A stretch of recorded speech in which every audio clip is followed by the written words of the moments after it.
ओम शांति। 22 अप्रैल की मुरली है। ज्ञान के सागर, आनंद के सागर शिव परमात्मा कहते हैं, मीठे बच्चे अपना स्वभाव बहुत ही मीठा और शांत बनाओ। बोलचाल ऐसा हो जो सब कहे ये तो जैसे देवता है। आज पूरी मुरली बाबा ने देवताई मैनर्स के ऊपर चलाई है। बड़ी सुंदर और धारणा युक्त मुरली है। प्रश्न है, तुम बच्चों को कौन सा सर्टिफिकेट संगम पर पाप से लेना है? उत्तर है, अपने दैवी मैनर्स का सर्टिफिकेट। बाप जो श्रृंगार कराते हैं, बच्चों की इतनी सेवा करते हैं, तो जरूर उसका रिटर्न देना है। बाप का मददगार बनना है। मददगार बच्चे वह जिसका स्वभाव देवताई हो, ईश्वरीय सर्विस में कभी थके नहीं, यज्ञ सेवा से स्नेह हो, ऐसे बच्चों को बाप भी इजाफा देते हैं, खातरी करते हैं। ऐसे सर्विसेबल स्नेही बच्चों को देख देख बाप हर्षित होते हैं। गीत है, तुम्हारे बुलाने को जी चाहता है। ओम शांति। भक्तों प्रति भगवान उवाच, जबकि भक्त सम्मुख है और भक्त जानते हैं कि भगवान बैठकर हमको ज्ञान के गीत सुनाते हैं, वह ज्ञान की डांस कराते हैं। अच्छा, इनसे फिर क्या होगा? कहते हैं वह देवताओं मुआफिक सदा सुखी और हर्षित रहेंगे। भगवान को ही बेहद का बाप, विश्व का रचयिता कहते हैं। वो है स्वर्ग का रचता। देखो, आत्मा समझती है बाप हमारे लिए स्वर्ग की सौगात लाए हैं। स्वर्ग का मालिक बनाने के लिए आकर राजयोग भी सिखाते हैं। कहते हैं बाप को और विश्व के मालिक पने को याद करो। बाप कितना अच्छी रीति समझाते हैं, परंतु बच्चों को वो नशा नहीं चढ़ता। बच्चे हद के नशे में रहते हैं। देखो, बाबा इतना अच्छी रीति समझाते हैं, फिर भी हमको वो देवताई नशा नहीं चढ़ता है। क्यों? क्योंकि हद के नशे में होते हैं हम। आत्मा का शरीर बड़ा होता है, आत्मा छोटी बड़ी नहीं होती। देखो, बालिक अवस्था में आने से ही समझते हैं हम मालिक थे। तुम कोई छोटे तो नहीं हो, तुम तो बड़े हो। बाप ने भी बुजुर्ग का शरीर लिया है। बाबा आते ही है बुजुर्ग शरीर में। तो बाबा कहते हैं तुम्हारी बुद्धि चली जाती है बेहद में, ड्रामा में मूल वतन, सूक्ष्म वतन, स्थूल वतन सब आ जाता है। तुम्हारे में भी कोई है जो इन बातों को अच्छी रीति समझते हैं। कोई को धारण नहीं होती, क्योंकि अनेक जन्मों से अजामिल है, वह संस्कार है। ऐसे गर्म तवे पे जैसे बिल्कुल धारणा नहीं होती।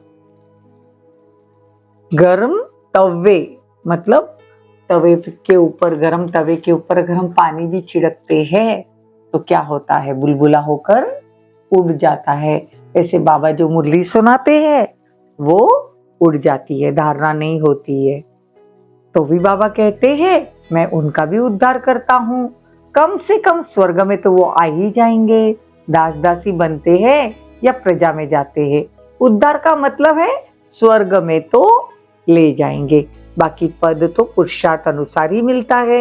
यदि धारणा नहीं करते तो स्वर्ग में जो जाएंगे, परंतु दास दासी पद पाएंगे। बच्चों को कितना भी समझाते हैं, परंतु जैसे गर्म तवे पर पानी, तो समझा जाता है उस वासना वाले है, मतलब संस्कार वाले है। ये बातें भी यहाँ समझाई जाती है।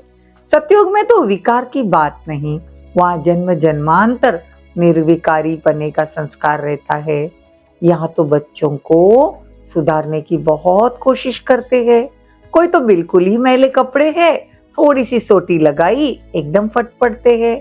धोबी भी कपड़े की संभाल करते हैं, परंतु कोई सड़ा हुआ कपड़ा हो तो फटकार लगानी पड़ती है। तो यहाँ पे भी बाबा जब फटकार लगाते हैं तो आश्चर्यवंत भागंती हो जाते हैं।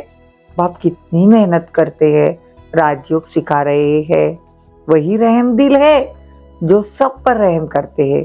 बाबा रहम दिल है, माया बेरहम बनाती है। माया ने सत्यानाश कर दी, इसलिए कहते कल्प कल्प कल्प के संगम युगे आता हूँ। बाप है पतित पावन, भगवान तो है सत्य, वही सत्य सुनाते हैं। देखो शिव बाबा ब्रह्मा के तन से हमको विश्व का मालिक बनाने का पुरुषार्थ कराते हैं। बाप कहते अगर हमारी मेहनत व्यर्थ गवाएंगे तो अपनी चलन से बहुतों को धोखा देंगे तो पद भ्रष्ट हो जाएगा। आज बाबा पूरी देवताई मैनर्स के ऊपर कितनी अच्छी मुरली चलाते हैं। कहते हैं इनका स्वभाव एकदम देवताई है, तो बाकी का अंडरस्टूड असुरी हुआ ना। कई बच्चे बड़े फर्स्ट क्लास देवताई गुणवान हैं, बिल्कुल मीठे शांत स्वभाव के, तो ऐसे बच्चों को बाप देख खुश होते हैं। बच्चे समझते हैं बाप हम बच्चों के लिए मकान बनवा रहे हैं, तो हमको भी सेवा करनी चाहिए। तो ऐसे बच्चे बहुत दिल पर चढ़ते हैं। जो बिगर कहने से काम करे वो देवता, कहने से करे वो मनुष्य, और कहने से भी न करे वो मनुष्य से भी बदतर हुआ ना। तो बाबा भी कहते बच्चे अगर योग में नहीं रहेंगे तो माया की धूल में खत्म हो जाएंगे। बाबा बार बार समझाते गए श्रीमत पर चलते रहो, असुरी कर्तव्य नहीं करो, बोलना चलना बड़ा मीठा रखना है। देवताई कितने मीठे स्वभाव के हैं, कितना सुंदर स्वभाव बाबा हमको बनाना चाहते हैं हमारा। तो बाबा कहते हैं सर्विस में आप ही लग जाओ। बाप आता ही है स्वर्ग का मालिक बनाने, तो बाप के साथ कितना मददगार बनना चाहिए। सर्विस में आप ही काम में लग जाना चाहिए। ऐसे नहीं मैं थक गया हूँ, फुर्सत नहीं, समय पर सब काम करने में कल्याण है। यज्ञ सर्विस का इजाफा शिव बाबा देते हैं। बच्चों को देवी चलन देखते हैं तो फिर कुर्बान जाते हैं। बिगर कहे जो बच्चे सर्विस पर तत्पर रहते हैं उनको कहा जाता है देवता। देवताओं को कुछ कहने की दरकार नहीं होती, वहाँ असुर स्वभाव होता नहीं। बाप कहते हैं मैं परम धाम से आता हूँ बच्चों की सेवा में, मेरी मत पर नहीं चल, कितने को दुख देते हो। कल्प पहले भी ऐसा हुआ था, अमृत पीते पीते फिर पतित बन पड़ते हैं। तो एक कहानी भी है ना, लक्ष्मी ने अमृत पिलाया तो भी असुर बन गया। तो कभी भी किसी को दुख नहीं देना, नहीं तो सारा राज्य भाग्य डंडे खाने लायक नहीं तो सारा राज्य भाग्य गवाएंगे और डंडे खाने के लायक बन पड़ेंगे। बाबा ने समझाया है मैं धर्मराज भी हूं ना, तो हम तुमको देवता बनाते हैं, माया फिर तुमको आकर असुर बनाती है। बाप बार बार समझाते हैं दैवी गुण धारण करो। गाया हुआ है राम राज्य में रावण भी एक दो को प्यार करते थे, इकट्ठे एक तालाब में जल पीते थे, या तो अमृत पीकर फिर असुर बन पड़ते हैं, मतलब ट्रेटर बनते हैं। ब्राह्मण कुलभूषणों को फिर तकलीफ देते हैं, उनकी फिर कितनी दुर्गति होती है। बाप आते हैं सदगति देने।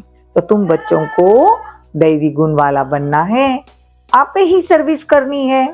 बाप भी सर्टिफिकेट देंगे।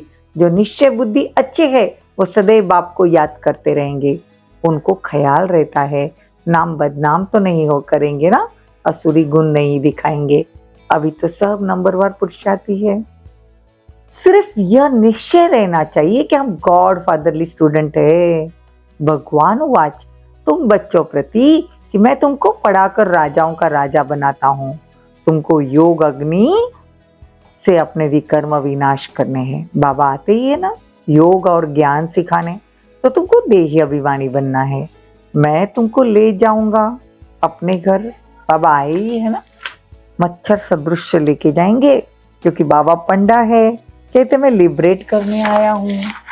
कितनी सुंदर मुरली है। बाबा आज की ये मुरली पूरी की पूरी धारण हो जाए, हमारे संस्कार देवताई जैसे हो जाए। देखो बाबा कहते हैं कि जिनकी शरीर तंदुरुस्त होती है ना, तो आत्मा कहती कि मैं सुखी हूँ, और जिनकी शरीर तंदुरुस्त नहीं वो क्या कहते मैं दुखी हूँ। तो कहते हैं हे भगवान आओ, आकर कलयुग को सतयुग में बदल दो, हमको निर्वाण धाम लेके चलो। तो ऐसे बाबा कहते हैं फिर तुम निर्वाण धाम से स्वर्ग में आएंगे। ऐसे चक्र फिरता है ना। माया बहुत अकर्तव्य कार्य कराती है जिससे पद भ्रष्ट हो पड़ेगा। तो बाबा कहते हैं जैसे ईश्वर की महिमा अपरम अपार है ना, वैसे सजा खाने की भी दुर्दशा भी अपरम अपार है, क्योंकि यह कयामत का समय है। बाबा सबका हिसाब किताब चुक्त कराते हैं। सजा खाने वाले इस माला में नहीं आएंगे। बाप कहते सिर्फ इतना याद करो कि विश्व का रचयिता, वो नॉलेजफुल गॉड फादर हमको पढ़ाते हैं, वो जरूर विश्व का मालिक बनने का वर्षा देंगे ना। इतना याद रखे तो भी हंसते खिलते रहेंगे। अच्छा, मीठे मीठे सिकिलदे बच्चों प्रति माता पिता बाप दादा का याद प्यार और गुड मॉर्निंग। रूहानी बाप की रूहानी बच्चों को नमस्ते। हम रूहानी बच्चों की रूहानी माता पिता बाप दादा को याद प्यार, गुड मॉर्निंग, नमस्ते, थैंक यू, बहुत बहुत शुक्रिया। अपना बोलचाल बहुत मीठा रखना है। धारणा की पॉइंट्स बाबा बता रहे हैं, कोई असुरी कर्तव्य नहीं करना, दैवी मैनर्स धारण करने हैं।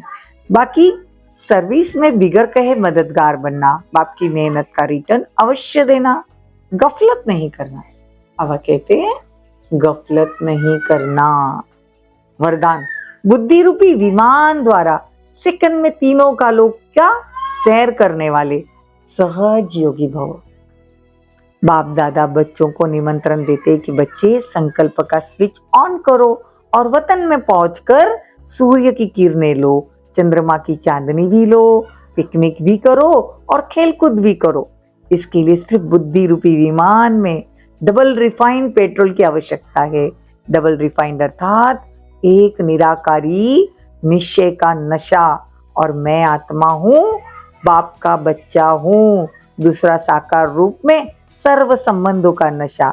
यह नशा और खुशी सहज योगी भी बना देगी और तीनों कालों का सैर भी करा देगी। कितना सुंदर बाबा ने योग का पॉइंट बताया कि हम कैसे योग कर सकते हैं। स्लोगन, श्रेष्ठ कर्म का ज्ञान ही श्रेष्ठ भाग्य की लकीर खींचने का कलम है।